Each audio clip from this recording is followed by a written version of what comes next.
And here's the thing. I like your backswing. I will tell you this. If there was anything, and this is where I might give Kev, I'm going to give Kev a little bit of credit. Kev goes, hey, do we need to dress that right arm at all? And what he meant was the giving blood position, the shaking hands, the holding the tray. Follow me on this. If my right arm's stiff and then it breaks this way, it keeps the hands lower. Watch what happens from just pushing that elbow underneath my hands. Do you see how my hands, without me doing anything, actually got higher from just being in the right position? So the next part of that would be not to stiffen it up. This is not a stiffening move. It's a soft move. I'm soft, but I'm just pulling it in towards this arm a little bit. And what I'm doing is when I'm halfway back, notice my right elbow's right underneath my right shoulder. So watch what happens when I turn. My elbow stays underneath my hands, and that's what allows me to prop my hands up there, not from ever feeling like I lifted up. Yep. So like the garbage instruction out there that tells people, oh, get your hands up, get your hands up. It's like, no, run. You want to always turn your hands to the top. What makes that happen is the structure of the right elbow. Watch my right elbow, guys. Ready for this one? Watch my hand height. That's all just where that elbow is that props my hands up. So, rehearsal-wise, yep. What can you get out of that? I have 2 checkpoints that really I honestly came up with this year as checkpoints. I never used to use these as checkpoints. I always talked about elbows together. I've talked about giving blood, shaking hands, holding the tray forever. But 2 really easy checkpoints to see for a player are halfway back, the elbow remaining underneath the shoulder and not wide of it. Wide ends up being like that, okay? The elbow under the shoulder. And then the elbow more underneath the hands and not too wide of the hands like we see so many do. But that definitely changes the levels and would give you another couple inches up there. Okay? We're excited to announce that Porzak Golf's Complete Game Clinic is headed to the East Coast. We're going to be in beautiful Stonington, Connecticut at Lake of Isles Golf Club, one of the best public golf courses in the United States of America. Accommodations are going to be at Foxwoods Resort and Casino. We have 2 two-day clinics that are going to be first class from top to bottom and provide a golf experience unlike any other. Spots are going to fill up fast, so reserve yours today. We'll see you in Connecticut. Adam, did that look flippy at the bottom with the hands? Not too bad. I think that's one thing that you're going to have to keep working on, because here's the one thing I do notice, before you would get this look where you would start to raise up. And understand this, the minute that chest goes up, butt goes in, chest goes up, what do the arms have to do? Extend the club down to get to the ball. Yep. Watch, if I'm lower and I extend the club down to get to the ball, I hit back here. So when I'm lower, look what I'm forced to do.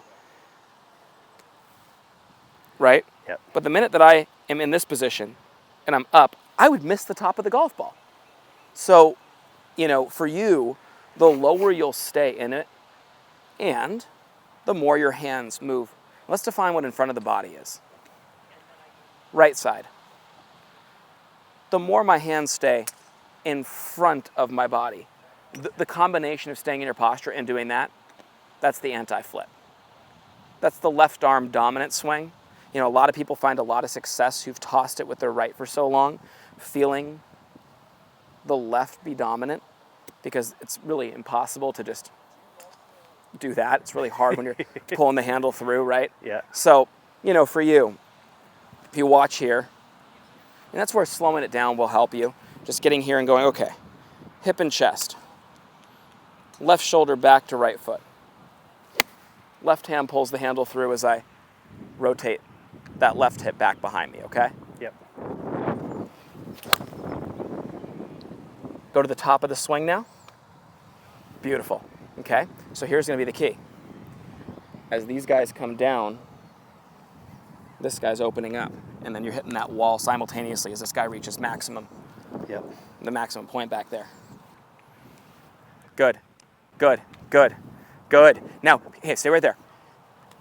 I had a question from one of our viewers the other day that wanted me to answer this question. What happens when you hammer the nail here from here? So as this hip continues to go back, remember I said there's a wall here. That club face is indicative of this hand, right? So what does that hand need to do? It needs to turn and smack up against that wall. If I keep dragging the handle through, I'm wide open. But from here, that thing smacks up against the wall. Yep. And that's not a flip, that's just, think about it like this, guys. You're turning this way. Your arms aren't going to go the opposite direction.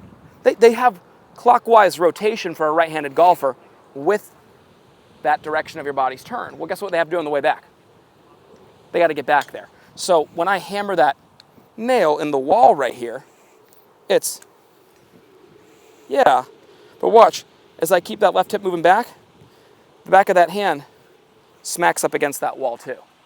Okay, and that's for some people the knuckles down feeling that Hogan talked about. I try to be as least manipulative as possible. You know what's funny? Here's the thing about golf, it's so difficult to teach for a lot of people, right? You have some people that turn the heck out of it. So what do they need to do? They need to hammer that nail all the way through here. Yep. Because that'll stabilize the face for them and help them. And then you have others who take that literally and actually do pull it through and leave it like that. Well, then they need to feel the knuckles turn to the ground. That's where I would tell all of our viewers who struggle with that stuff, break it down to this drill. Get to that set position, get right here, and work on the proper rotation and the feeling you personally need to achieve hip all the way back to maximum depth with that lead hand and right hand smacking that imaginary wall. Go up to the top. Good. Bring the hands down right in here. Okay, and just maybe square them on up, right? But like that's where you want to feel like your head stays in the same spot as that hip goes back. Exactly. That's why I need you rehearsing like crazy. That's exactly right. It's funny because it's like for as tucked as mine is, it's super soft. Soft. It's like the tension more is in my shoulder blade. I feel like it's more of an external rotation of the shoulder. I feel my shoulder blade always kind of tucked into my spine. Does that make sense? Like I feel like that blade is, kind of like this, tucked into my spine. But this arm's real soft and it just feels like, and that keeps me in that shallow position here.